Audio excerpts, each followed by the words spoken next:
नमस्कार दोस्तों, स्वागत करते हैं एक बार फिर से आप सभी लोगों का आपके अपने ऑफिशियल यूट्यूब चैनल पे जिसका नाम है स्टडी 91। और आज हम लोग लेकर आए हैं, जैसा कि आप देख पा रहे हैं, नॉन फाइनाइट वर्ब्स की एक्सरसाइज। इससे पहले वाले लेक्चर में हम लोगों ने डिस्कस किया था नॉन फाइनाइट वर्ब्स क्या होती हैं, कितने टाइप्स की होती हैं, कैसे कैसे एग्जाम में पूछा जाता है। और आज हम लोग लेकर आए हैं most frequently asked questions in examination, यानी एग्जामिनेशन में जो भी क्वेश्चंस आए हैं इस चैप्टर से रिलेटेड वो सारे के सारे यहां पर लेकर आए हैं। तो बिना टाइम वेस्ट किए जाया किए चले आते हैं हम लोग अपने पहले क्वेश्चन की तरफ। जैसा कि यहां पर लिखा है, आसानी से होंगे सारे questions based on non finite verbs. तो देखते हैं भाई पहला क्वेश्चन क्या हमारे पास है। लेकिन पहले क्वेश्चन को समझने से पहले आपको याद होगा कि लास्ट वाले लेक्चर में जब मैं डिस्कस कर रहा था नॉन फाइनाइट वर्ब्स, तो एक बार रिकैप देखते हैं, रिवाइज कर लेते हैं। और एक चीज मिस हो गई थी जो मैंने कहा था नेक्स्ट लेक्चर में बताएंगे। हम लोगों ने डिस्कस किया था कि नॉन फाइनाइट वर्ब्स होती क्या है, तो जल्दी जल्दी मैं बता देता हूं कि नॉन फाइनाइट वर्ब्स जो कि टेंसेस पे निर्भर नहीं करती हैं और स्पेशल टास्क के लिए परफॉर्म की जाती हैं, यूज की जाती हैं, राइट। अब जैसे कि अगर हम बात करें कि आई एम कमिंग हियर या I came here to study, I came here to study में यहां पर अगर पूछा जाए कितनी वर्ब्स है तो आप कहोगे 2 वर्ब है। आई केम हियर, केम हो गई पहले, चलो लिख देते हैं आसानी के लिए। आई केम हियर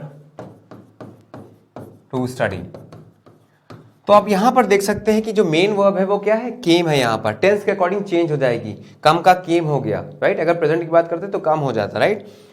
लेकिन यहां पर चाहे हम केम करें, चाहे कम करें, चाहे विल कम करें, इस टू स्टडी पर कोई भी प्रभाव नहीं पड़ेगा। इसका मतलब ये तो हो गई आपकी फाइनाइट वर्ब और जो कि मेन वर्ब होती है, और ये हो गई आपकी नॉन फाइनाइट वर्ब जो कि स्पेशल टास्क को परफॉर्म करने का काम करती हैं। अब अगर पूछा जाए कि कितने टाइप की होती है, जैसा कि मैंने ऑलरेडी डिस्कस किया था आपसे, कितने टाइप की होती हैं बच्चों, तो ये 3 टाइप्स की होती है। पहला क्या होता है, इन्फिनेटिव। दूसरा क्या होता है, पार्टिसिपल। तीसरा क्या होता है, जेरंड।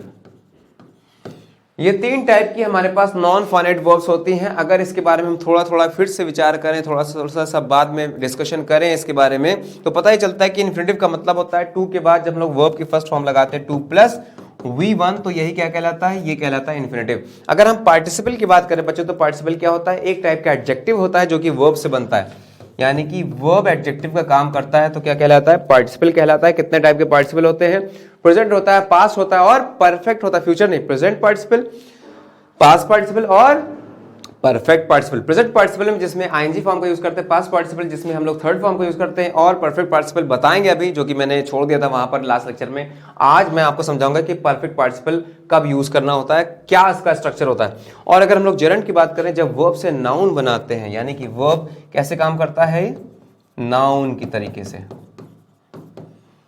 और यहां पर वर्ब कैसे काम करता है, एडजेक्टिव की तरीके से, एडजेक्टिव, राइट।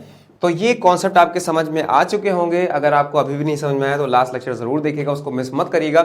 अगर आपको वाकई ये एक्सरसाइज आज की समझनी है तो आपको पहला वाला लेक्चर इससे पहले जाकर देखना पड़ेगा, तभी ये एक्सरसाइज आपके समझ में आने वाली। तो चले भाई, इसको हम लोग जल्दी से रब कर देते हैं। ये एक रिकैप था लास्ट वाले एपिसोड का।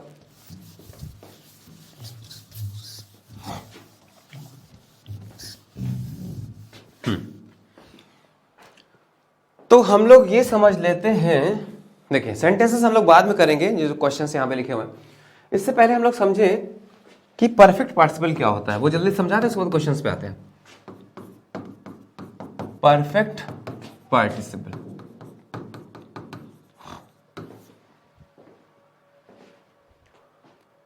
परफेक्ट पार्टिसिपल को समझने से पहले हम लोग यहां पर हिंदी में 2 सेंटेंस लिखेंगे। हिंदी में जो लिखते हैं, पहला, शेर को देख, ताकि आपके समझ में आए। देखो भाई, यहां पे हमें ग्रामर नहीं सिखाना, हमें आपको यूसेज भी सिखाना है कि आप अपने डेली लाइफ में समझें और सीखें, तभी तो आप इसमें कोई भी करेक्शन होगा कर सकते हैं आसानी से बिना रटे। शेर को देखकर वह भाग गया, पहला सेंटेंस ये हो गया। दूसरा, खाना खाकर वह सो गया, खाना खाकर वह सो गया। चलो दोनों को ट्रांसलेट करते हैं और देखते हैं क्या ट्रांसलेशन आएगा। कीप ऑन गेसिंग, जब तक आप गेस करते रहो, दोनों का ट्रांसलेशन बनाते रहो। पहले क्या होगा, शेर को देखकर वह भाग गया। सीइंग ए लॉयन, अगर शेर उसका पड़ोसी है तो दा कर देंगे, अदरवाइज एट रैंडम है तो ए लगा दिया। हर एक चीज का जुगाड़ है देखो यहाँ पर, ऐसा नहीं कि कोई चीज ना समझ में आए, कोई चीज कंफ्यूजन हो कि सर आपने यहाँ पर ए क्यों लगाया, दा लाइन तो भी तो लग सकता है बच्चे। सारी चीजें जब क्लियर होंगी ना दिमाग में तो कोई भी डाउट नहीं रह जाएगा। मैंने क्या कहा, दा भी लग सकता है, लेकिन जब पड़ोसी होगा शेर, यानी जिसके बारे में आप और हम जानते होंगे, जिसके बारे में बात हो रही होगी, डेफिनेट होगा, तभी इसमें दा लगाएंगे। अदरवाइज एट रैंडम जा रहे थे रास्ते से, कोई भी शेर बीच में आ गया, उसको देख भागने लगे, तो seeing a lion he ran away. सही है ना, seeing a lion he ran away, शेर को देखकर वह भाग गया। अब ऐसे ही सेंटेंस यहां पर भी लिखा है कि खाना खाकर वैसा हो गया, और चलो इसी तरीके से बनाने की कोशिश करते हैं। ईटिंग और टेकिंग भी कह सकते हैं भाई, ईटिंग फूड या taking food. Eating food he slept,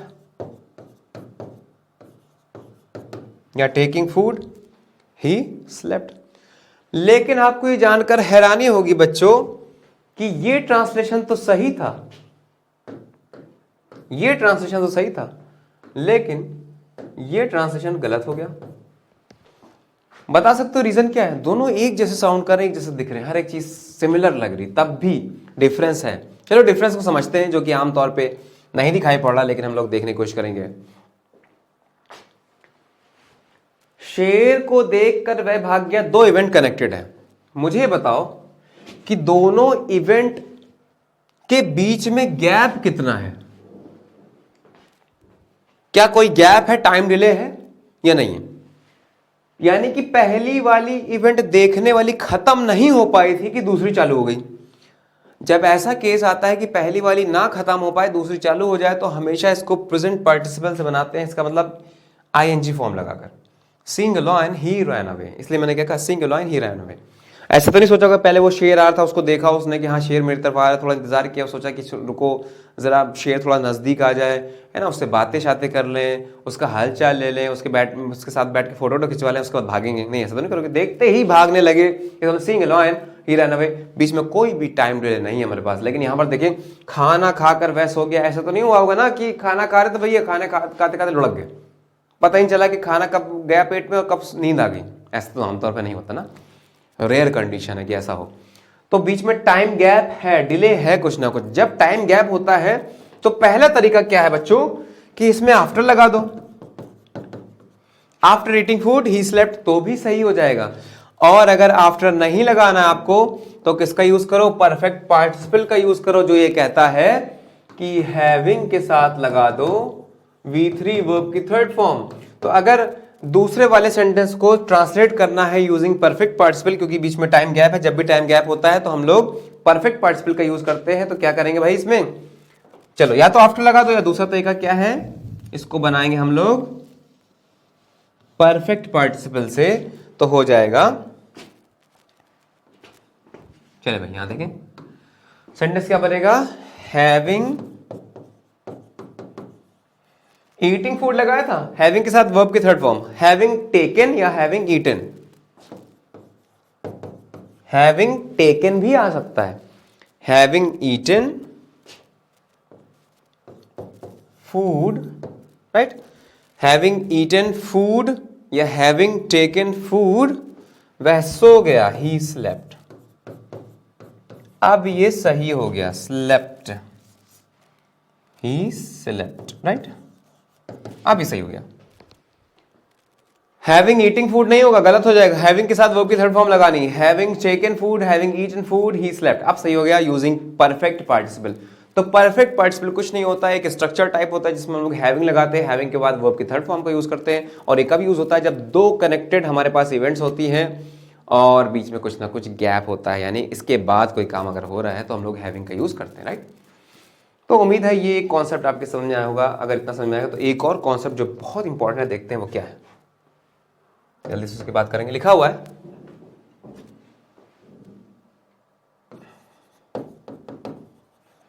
being a rainy day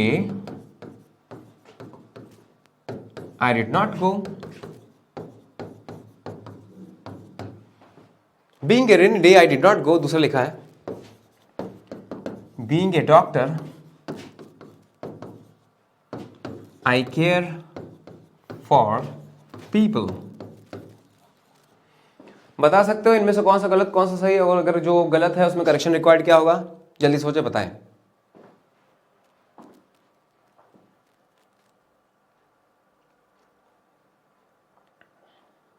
हाँ भाई, दिमाग लगाएं।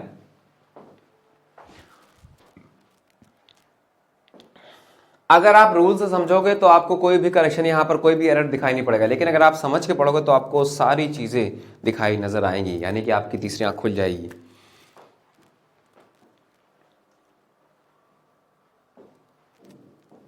अगर मैं कहूं आपसे बीइंग एन एडे, या अगर मैं कहूं बीइंग ए डॉक्टर, तो इसका मतलब ये होता है हिंदी में अगर मैं कहूं कि बारिश होने की वजह से, या डॉक्टर होकर, या बारिश वाला दिन होकर, ऐसे बोलते हैं। अगर मैं कहूं कि मच्छर होने की वजह से मेरा दोस्त छत पर नहीं सोता है, मच्छर होने की वजह से या मच्छर होकर मेरा दोस्त छत पर नहीं सोता है, तो मुझे तो ये आपको ये समझ में आ रहा है कि छत पर बहुत सारे मच्छर है इसलिए मेरा दोस्त नहीं सोता, लेकिन मैं जो यहां से मतलब निकाल रहा हूं वो ये मतलब निकल के आ रहा है कि मेरा दोस्त मच्छर है। कैसे? मच्छर होकर मेरा दोस्त छत पर नहीं सोता, मच्छर होने की वजह से मेरा दोस्त छत पर नहीं सोता, यानी कि मच्छर तो हम दोस्त को ही कह रहे हैं, मच्छर होने की वजह से मेरा दोस्त छत पर नहीं सोता, यानी कि मेरा दोस्त क्या मच्छर, ये तो मतलब हुआ। ये ऐसा क्यों होता है? क्योंकि हम लोग दो अलग अलग बातों को एक ही पर्सन से रिलेट कर रहे हैं, जबकि दो अलग अलग चीजों के लिए, एक है मच्छर के होने के लिए और दूसरा है दोस्त के सोने के लिए, लेकिन हम दोनों आपस में रिलेट कर दे रहे हैं, इसलिए गलती यहां पर हो रही, जैसे कि हम यहां पर कर रहे हैं। रेनी डे होकर मैं नहीं गया,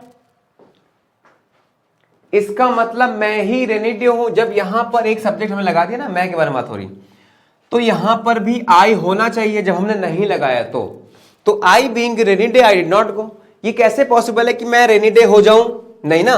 तो रेनी डे एक नॉन लिविंग चीज है, अलग चीज है, जबकि मैं अलग चीज हूं। दोनों को आपस में हमें क्या करना है? सेपरेट करना है। सेपरेट करने के लिए यहां पर एक और सब्जेक्ट देना पड़ेगा, क्योंकि एक सब्जेक्ट से काम नहीं चलता। This is not the common subject for two phrases. ये कॉमन सब्जेक्ट आई दोनों के लिए नहीं आ पा रहा है। इसके लिए तो आ रहा है कि मैं नहीं गया, लेकिन मैं रेनी डे नहीं था, रेनी डे कुछ और था। इसका मतलब इसको एक सब्जेक्ट देने के लिए लगा देंगे इट, तो क्या बोलेंगे? अब सही देखो, it being rainy day I did not go. Rainy day होने की वजह से, रेनी डे होकर मैं नहीं गया, क्योंकि ये रेनी डे था, इट लगा दिया। रेनी डे क्या है? नॉन लिविंग, इसलिए इट एज ए सब्जेक्ट यहां पर ऐड कर दिया। अब सही हो गया सेंटेंस।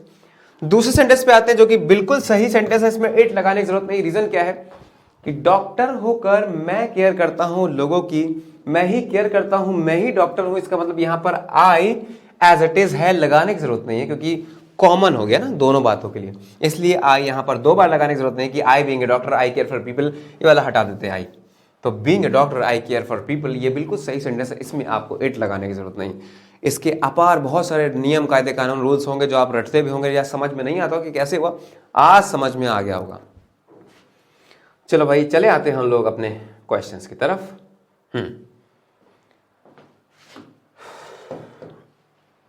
तो the first question is of non finite verb is he said that he would die rather than to beg. बताएं भाई, दिमाग लगाएं और बताएं कि इसमें क्या करना है। Correct the following sentences.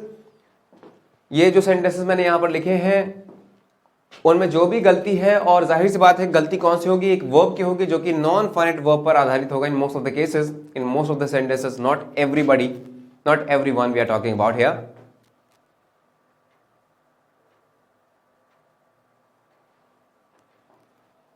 तो he said that he would die rather than, होता क्या है बच्चे, देन के बाद और बट के बाद और एक्सेप्ट के बाद वेयर इंफिनिटिव का यूज करते हैं।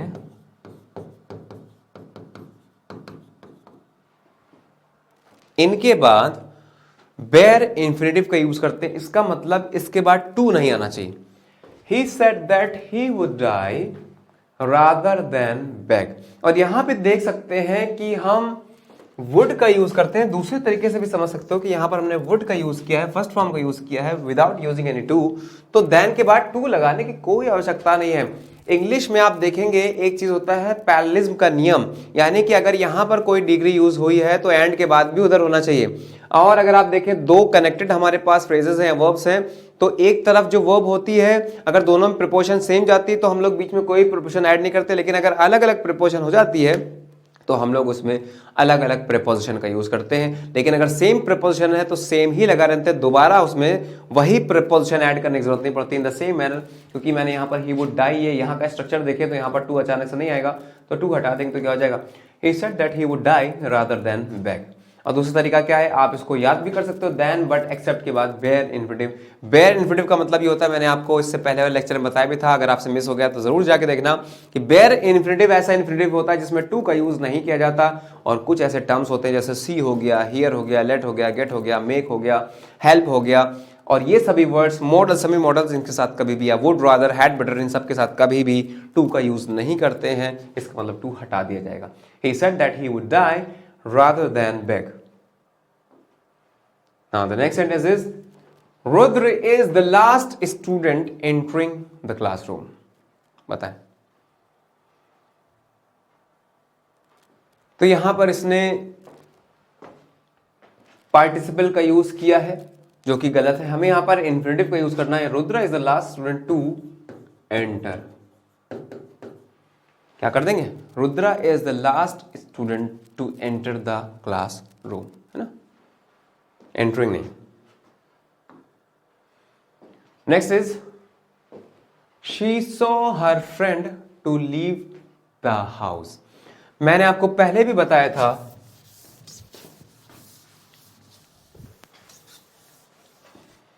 कि लेट हो गया, गेट हो गया, मेक हो गया, हेल्प हो गया, सी हो गया, हियर हो गया, इनके साथ, सभी के साथ बेयर इन्फिनिटिव यानी इन्फिनिटिव विदाउट टू, इन सब के बाद टू का यूज नहीं किया जाता।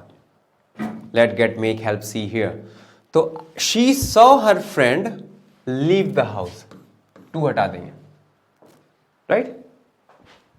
इन सभी के साथ टू का यूज नहीं करते हैं। दूसरा तरीका सही करने क्या है, आप आईएनजी फॉर्म में लगा सकते हो, she saw her friend leaving the house, ये भी कह सकते हो, लेकिन टू नहीं लगेगा। She saw her friend leave the house.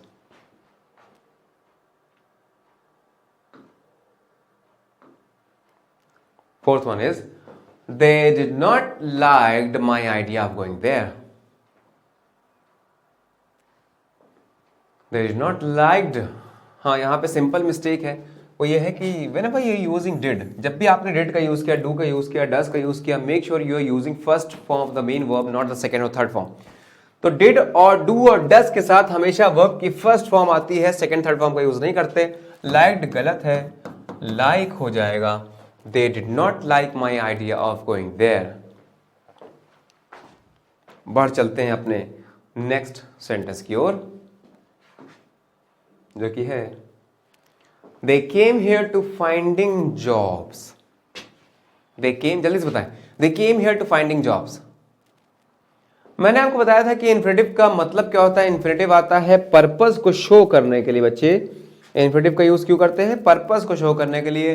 वे यहां पर आए, दे केम हियर, किस चीज के लिए, जॉब हासिल करने के लिए, जॉब खोजने के लिए। तो यहां पर इन्फिनिटिव का यूज करेंगे, इन्फिनिटिव, और जो कि ये कहता है कि टू के बाद वर्ब की फर्स्ट फॉर्म लगाओ तभी इन्फिनिटिव बनता है। तो जैसा कि आप यहां पर देख पा रहे हैं कि they came here to finding jobs, to finding नहीं होगा, टू फाइंड हो जाएगा, वर्ब की फर्स्ट फॉर्म लगा देंगे जो कि इन्फिनिटिव होगा, राइट। इस पर कोई दिक्कत समस्या नहीं है ना, आगे बढ़ा जाए नेक्स्ट सेंटेंस की तरफ। चलिए मेरे साथ सॉल्व करते रहिए और मुझे बताइए कि आपके कितने में से कितने सही हुए हैं क्वेश्चंस के answer, right. Next six one is he did nothing but eat. उसने कुछ नहीं किया, सिर्फ खाया।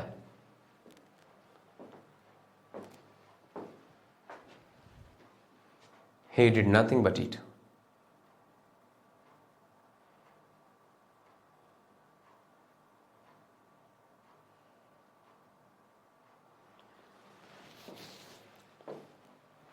इसका मतलब ये सेंटेंस सही है क्योंकि बट हो गया या देन हो गया, एक्सेप्ट हो गया, इनके बाद हमें बेयर इन्फिनिटिव लगाना होता है। इसका मतलब यहाँ पे कोई भी करेक्शन रिक्वायर्ड नहीं है, सेंटेंस बिल्कुल सही लिखा हुआ अपने आप में, he did nothing but eat. Next seventh one, I did not to tell him that I can not help him.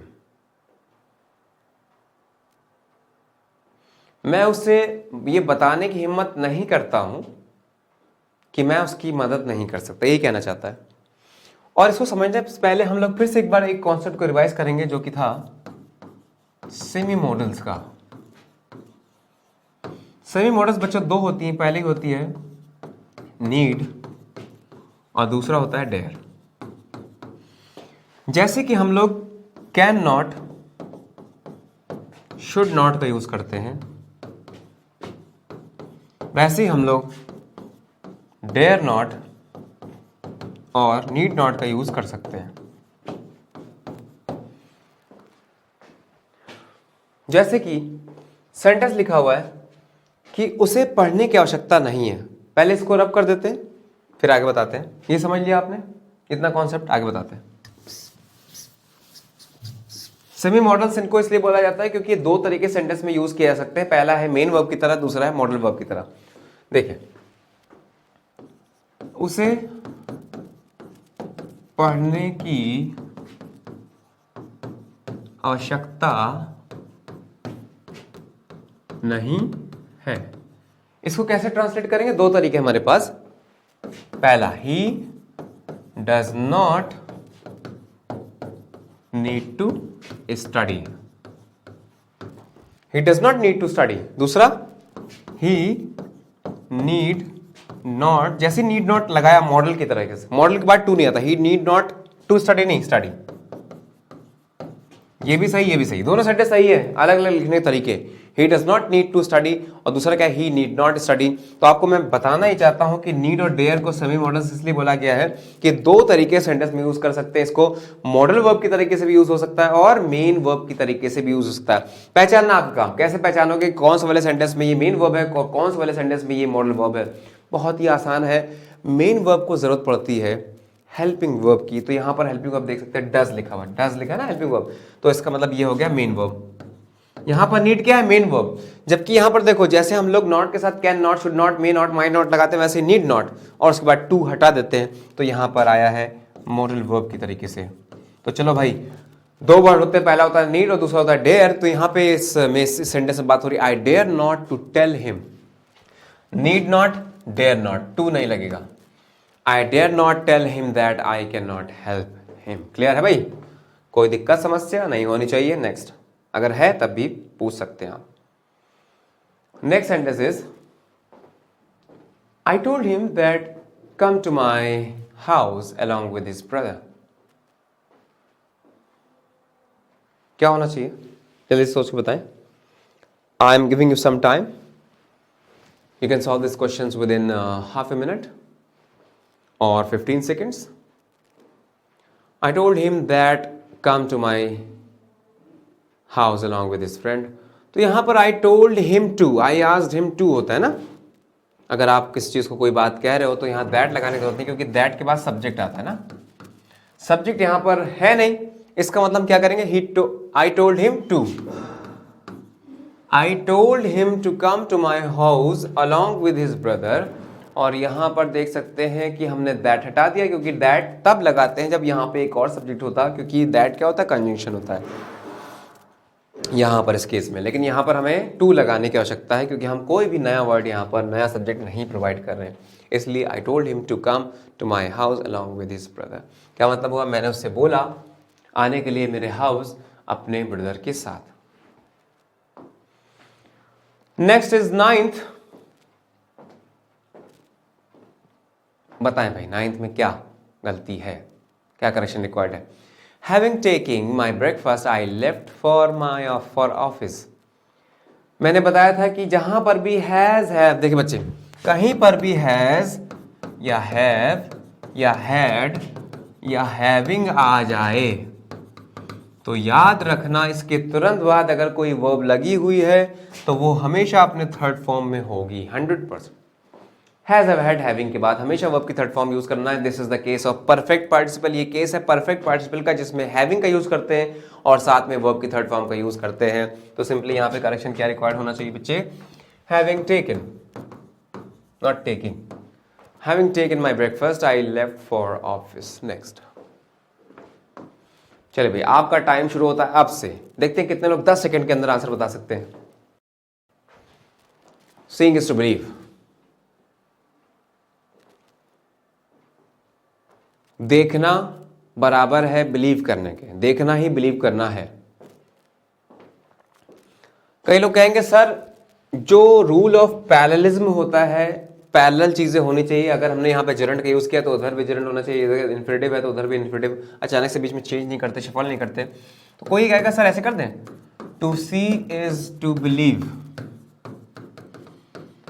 मैंने बताया था कभी भी सेंटेंस में जब एज अ सब्जेक्ट हम लोग इन्फिनेटिव को लिखते हैं तो वो बहुत ज़्यादा बेटर नहीं माना जाता है, बल्कि बेटर वर्जन क्या होता है जब हम जेरेंट का यूज़ करें। तो यहाँ पे सीइंग को सही मानते हुए आगे के करेक्शन को हम लोग देखेंगे तो क्या हो जाएगा, seeing is believing, seeing is believing, ये कर देंगे। दोनों तरफ जेरेंट का यूज कर देंगे, बोथ साइड जेरेंट। एक तरफ इन्फिनेटिव एक तरफ जेरेंट लगाने की जरूरत नहीं, क्योंकि rule of concept of parallelism है, पैरेलल होना चाहिए दोनों चीजें आपस में, right. Next is I dislike to drink wine. चले भाई बताएं क्या करेक्शन रिक्वायर्ड है इसमें। I dislike to drink wine,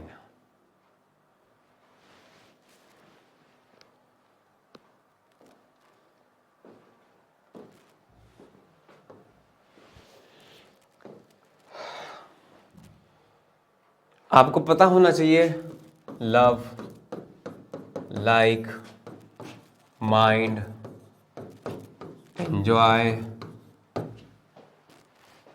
या डिसलाइक हो गया, या अवॉइड हो गया, फिनिश हो गया, इमेजिन हो गया, इन सभी के साथ जेरेंट का यूज किया जाता है। तो आई डिसलाइक आपको बताना है, डिसलाइक व्हाट, किस चीज से आप नफरत करते हो, पसंद नहीं करते हो, वो ऑब्जेक्ट चाहिए यहां पर, ऑब्जेक्ट। टू ड्रिंक कभी ऑब्जेक्ट यहां पर नहीं हो सकता, तो क्या कहेंगे, drinking. I dislike drinking, I dislike drinking wine, right.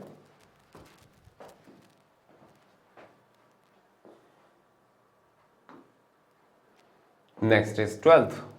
On reach there, I found her asleep.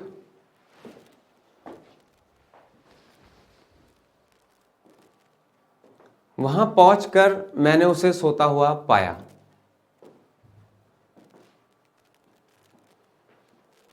तो क्या हो जाएगा, ऑन रीच नहीं होगा, बल्कि या तो ये कहेंगे ऑन रीचिंग देयर यहां पर, या सिंपली ये भी कह सकते हैं reaching there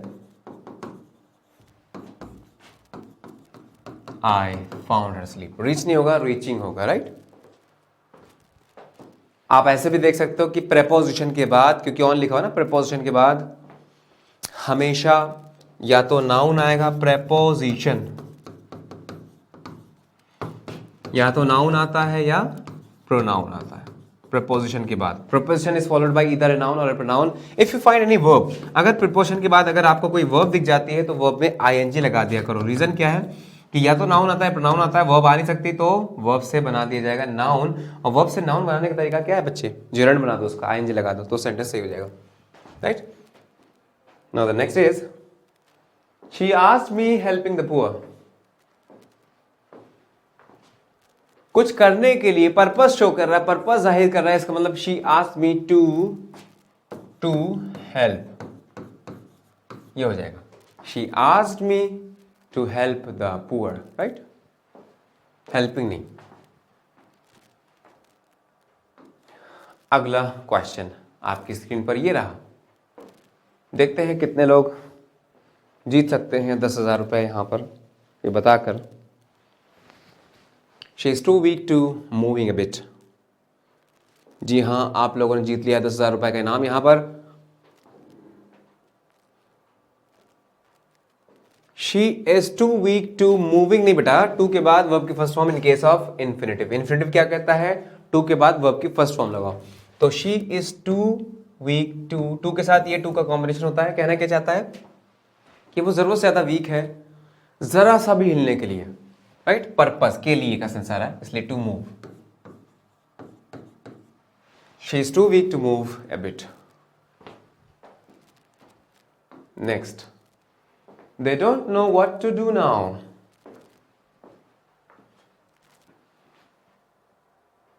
they don't know what to do now, बिल्कुल सही सेंटेंस है। तो क्या होता है, एक मैं आपको कॉन्सेप्ट बताता हूं। व्हाट टू कहना सही होता है, हाउ टू कहना भी सही होता है, वेयर टू गो ये भी सही होता है, वेयर टू, राइट, ये भी सही होता है, व्हेन टू रीच। लेकिन जब वाई आता है ना, वाई टू फॉलो, ये बच्चे गलत माना जाता है। रीजन क्या है कि जो वाई टर्म होता है ना, कहते हैं इसके साथ टू का यूज ना करो, वाई फॉलो अदर्स, क्योंकि वाई के बाद आता है बेयर इन्फिनेटिव, यानी इन्फिनेटिव विदाउट टी और टू। तो they do not know what to do, ये बिल्कुल सही सेंटेंस, इसमें कोई भी करेक्शन का रिक्वायर्ड नहीं है। अगला 16th,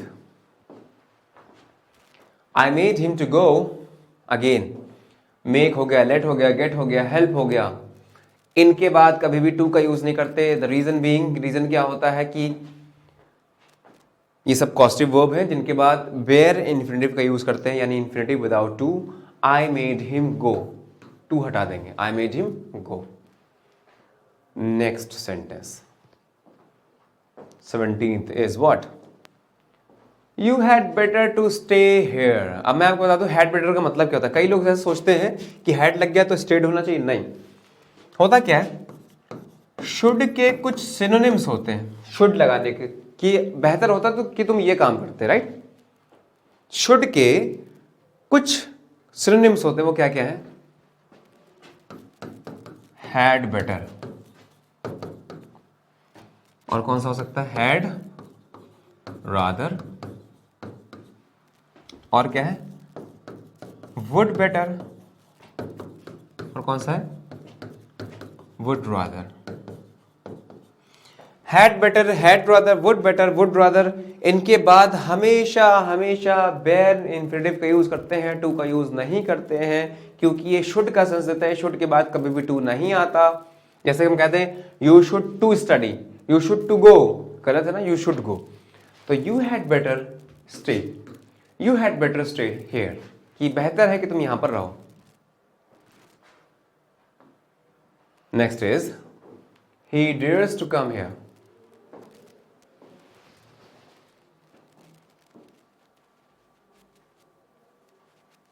he dares to come here। कोई दिक्कत नहीं है, यहाँ पे इसने मेन वर्ब की तरीके से यूज किया है डेयर को, ही प्रेजेंट डेफिनेट में ऐसे लगा दी, he dares to come here, to का यूज कर दिया, बिल्कुल सही सेंटेंस है, कोई भी दिक्कत यहाँ पर नहीं है। अगर सेंटेंस कुछ ऐसा होता इसमें लिखा होता he dare, है ना, come here, तो यहाँ पर मॉडल वर्ब की तरीके से यूज अगर किया है तो टू लगाने की जरूरत नहीं, he dare। और ऐसे एस भी लगाते जब मॉडल वर्ब को यूज करते हैं, नीड्स थोड़ी होता है, नीड्स, है ना। डेयर्स मॉडल वर्ब में अगर हम कहते हैं कि कैंस कर दें या माइट्स कर दें, एस लगा दें, या मेज कर दें मे की जगह, ये होते हैं क्या, नहीं होते ना। इसलिए जब भी ये मॉडल वर्ब की तरीके से यूज करते होते हैं तो इसमें एस लगाने की जरूरत नहीं पड़ती प्रेजेंट इंडेफिनिट में। तो ही डेयर कम हियर ये भी सही है, और ही डेयर्स टू कम हियर ये भी सही है। ये मॉडल वर्ब की तरह मैंने यूज किया है, उसमें मेन वर्ब की तरीके से। Next is she wants to come and to talk to me, She wants to come and talk to me। देखो क्या इंग्लिश में कभी भी अतिरिक्त चीजों को हम लोग बढ़ावा नहीं देते हैं, क्योंकि यहां पर मीनिंग क्लियर हो रहा है। She wants to come, तो एंड के बाद ये टू अगेन लगाने की जरूरत नहीं।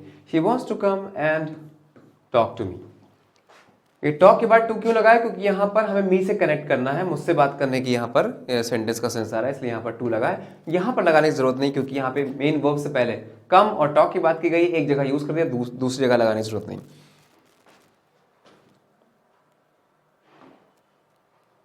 Now the next is again why to go, why to go there without invitation।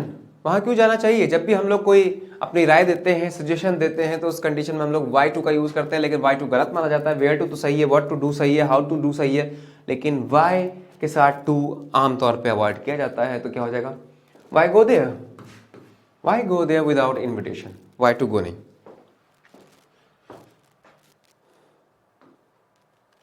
Next I don't mind his come here, and again mind के साथ, here के साथ सॉरी एंजॉय के साथ, माइंड के साथ या वर्ड के साथ हमेशा जिरंड का यूज करते हैं ना, जिरंड आता। I don't mind his coming, I don't mind his coming here. दूसरे कॉन्सेप्ट से भी इसको समझा जा सकता है, ये तो आपने समझ लिया, यहां पर माइंड के साथ आईएनजी फॉर्म आती है। दूसरा कॉन्सेप्ट यहां पर लगा सकते हैं, हिज क्या है, पोजीशन। अगर आपको याद हो पहले वाली क्लासेस, तो उसमें मैंने आपको बताया था तेरा मेरा इसका उसका जो हो सकता है वही नाउन होता है। इसका मतलब जैसे ही आपने हिज लगा दिया तो यहां पे वर्ब नहीं आ सकता, क्योंकि हेयर तो नाउन बन नहीं सकता। हमें इस कम को नाउन बनाना है, तो वर्ब को नाउन बनाने का तरीका क्या है, आईएनजी लगा दो, जिरंड बना दो। दो तरीके से मैंने आपको बताया, पहला ये कि माइंड के साथ जिरंड आता है, दूसरा कि अगर ये भी नहीं आपको एग्जाम में नहीं समझ में आ रहा है, भूल गए हो, तो ये देख सकते हो कि हिज यहां पर लिखा है, तेरा मेरा इसका उसका नाउन के साथ ही होता है और किसी चीज के साथ नहीं होता। वर्ब का नाउन बना दिया, जिरंड कर दिया, right. Next is I don't know how to sang. अच्छा यहां पे सैंग कर दिया इसने। आपको पता होना चाहिए कि टू के बाद V1 होता है इन केस ऑफ इंफिनिटिव, तो यहां पर एरर क्या है, I don't know how to sing. Next sentence की तरफ बढ़ जाते हैं और देखते हैं क्या लिखा हुआ है। This is an alarmed situation so we need to take care. समझते हैं, कहना ही चाहता है कि ये अलार्म सिचुएशन है तो हमें बहुत ज्यादा ध्यान देने की जरूरत है। सिचुएशन खुद अलार्म्ड नहीं होगी, जैसे कि देखो ये है सिचुएशन इज अ नाउन है और ये वर्ड इस नाउन को क्वालिफाई कर रहा है, इसका मतलब अलार्म्ड यहां पर क्या है, एडजेक्टिव। क्योंकि अलार्म वर्ड से बना है, वर्ब से बना है, इसलिए ये वाला एडजेक्टिव क्या कहलाएगा, पार्टिसिपल। आपको पता है कि जब हम लोग वर्ब से किसी नाउन को क्वालिफाई करना चाहते हैं तो उसमें या तो हम लोग प्रेजेंट पार्टिसिपल का यूज करते हैं, पास्ट पार्टिसिपल, यानी कि या तो आईएनजी फॉर्म का यूज करते हैं या थर्ड फॉर्म का यूज करते हैं। तो यहां पर क्या हमने थर्ड फॉर्म जो लगाई वो सही है, देखते हैं, मीनिंग से समझा करो। जैसे अगर हम कहें ए बर्निंग कोल, दूसरा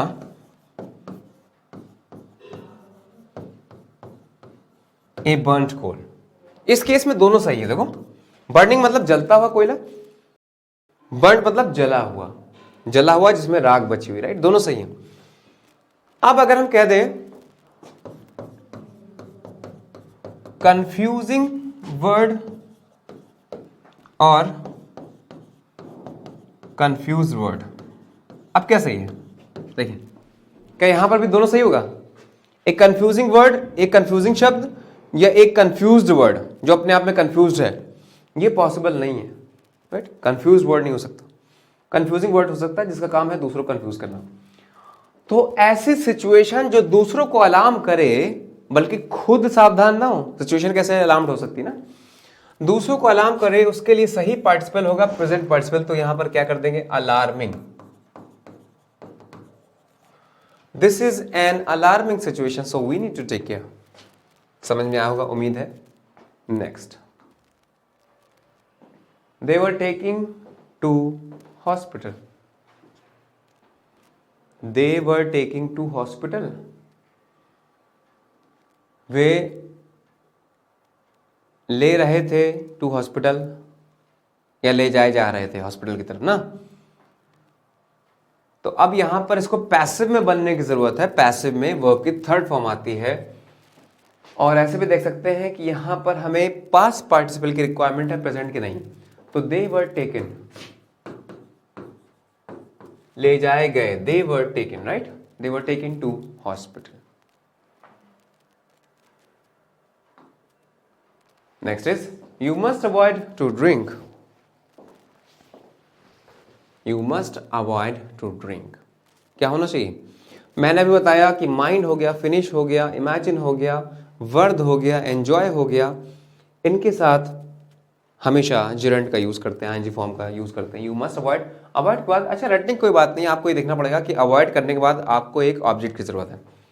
यू मस्ट अवॉइड समथिंग ना, कोई चीज आपको अवॉइड करनी है, ये समथिंग क्या होगा, नाउन होगा। कैसे नाउन बनाते हैं, ड्रिंकिंग कर देंगे आईएनजी लगाकर, you must avoid drinking, right. Next देखिए भाई, going towards the friend the glass slipped of my head, my hand, sorry, कहना ये चाहता है, तो समझो सेंटेंस को समझो बहुत ध्यान से। एरर कैसे फाइंड आउट किया जाता है बिना रूल अप्लाई किए। अपने दोस्त की तरफ, फ्रेंड की तरफ जाते हुए, going towards the friend, friend की तरफ जाते हुए, ग्लास मेरे हाथ से छूट गया। इसका मतलब जो मेरे दोस्त की तरफ जा रहा था वो ग्लास था, यानी कि यहां का सब्जेक्ट जब गिवन नहीं है तो यहां पर भी द ग्लास हो गया, है ना। तो क्या ग्लास ही मेरे फ्रेंड की तरफ जा रहा था या मैं जा रहा था? यस सर, जब मैं जा रहा था। तो यहां पर ये ग्लास दोनों जगह सब्जेक्ट का काम नहीं कर सकता, क्योंकि यहां पर मेरी बात हो रही है, मैं जा रहा था टुवर्ड्स द फ्रेंड, मेरे हाथ से क्योंकि ग्लास फूट गया इसलिए मैं जा रहा था। यहां पे अलग सब्जेक्ट, यहां पर मैं हूं, यहां पे ग्लास की बात हो रही है। तो इसको ऐसे नहीं लिख सकते कि going towards the friend the glass slipped of. क्या कहना पड़ेगा? व्हेन आई वाज गोइंग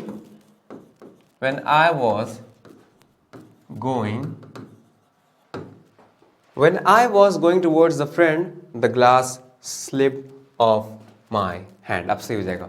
या आप यहां पे ये भी कह सकते हैं while I was, when या while का यूज यहां पर कर सकते हैं, लेकिन यहां पर हमें सब्जेक्ट देना ही पड़ेगा, अदरवाइज सेंटेंस हमारा रॉन्ग हो जाएगा, राइट।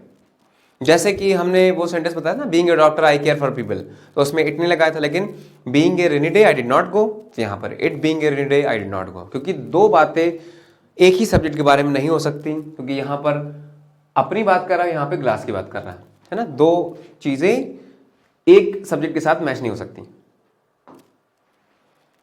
अगला एक और देखो इसी टाइप का सेंटेंस यहां पर आता हुआ, being holiday the student did not go to his school. Holiday होकर स्टूडेंट अपने स्कूल नहीं गया, तो क्या स्टूडेंट हॉलीडे था? नहीं।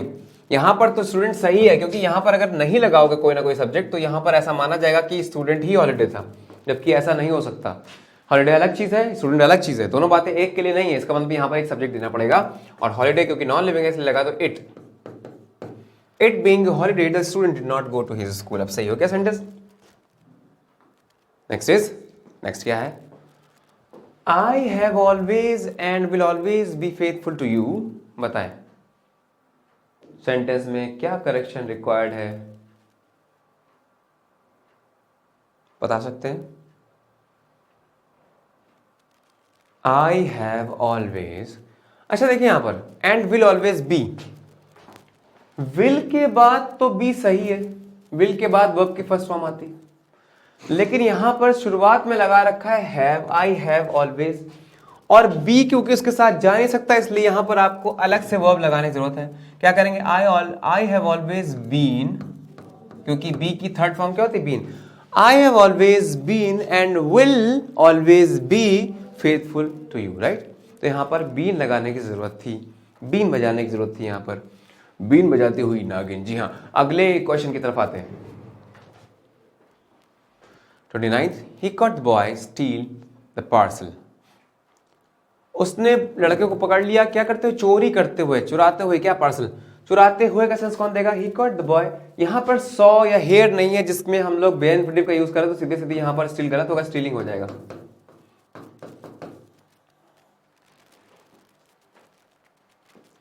he caught the boy stealing the parcel, right? Next is the students were looking forward to meet the eminent scientist। चलो भाई, आपके पास 15 सेकंड का समय है, जल्दी से मुझे आंसर बताओ, इसमें आंसर क्या होगा? देखते हैं कितने लोग बता सकते हैं। अपना आंसर कमेंट बॉक्स में जरूर बताएं, और इसको बताने वाले को मैं वाकई आपको देने वाला हूँ 10 रुपये वाली चॉकलेट, पूरी 10 वाली चॉकलेट मिलेगी। देखते हैं कितने लोग जीत चुके हैं 10 वाली चॉकलेट। और मैं चेक करूंगा टाइम के साथ कि किसने टाइम पर जवाब दिया। ऐसा तो नहीं कि लेक्चर कंप्लीट होने के बाद कमेंट बॉक्स में लिख के बता रहा है कि हाँ ये हो गया। So the students were looking, ऐसा लग रहा है कि सेंटेंस बिल्कुल सही होगा, the students were looking forward to meet the eminent scientist, जबकि ऐसा नहीं है, बल्कि यहाँ पर मैंने आपको बताया था कुछ ऐसे फ्रेजेस होते हैं जिसमें पहले से टू लगा होता है और उनके बाद इन्फिनिटिव नहीं आता बल्कि जेरंड आता है। कौन कौन से? With a view to, look forward to, है ना, एडिक्टेड टू, प्रोन टू, इससे पहले वाले लेक्चर में बताया है मैंने, accustomed to, इनके बाद आईएनजी फॉर्म आती है, जेरंड आता है। So the students were looking forward to meet, नहीं मीटिंग। एग्जाम में बहुत आता है क्योंकि इसको अधिकांश लोग समझते हैं कि सेंटेंस बिल्कुल सही है कि टू के बाद मीटिंग कैसे आ जाएगा, लोगों को लगता है, लेकिन यही सही है। लुक फॉरवर्ड के साथ, लुक फॉरवर्ड में टू पहले से कनेक्टेड है और ये लेता है हमेशा gerund. Look forward to meeting the eminent scientist. When it comes to sing नहीं होता, when it comes to singing होता है, टू के बाद आईएनजी फॉर्म क्योंकि जेरंड आता है। Next, we must get this letter send as soon as possible.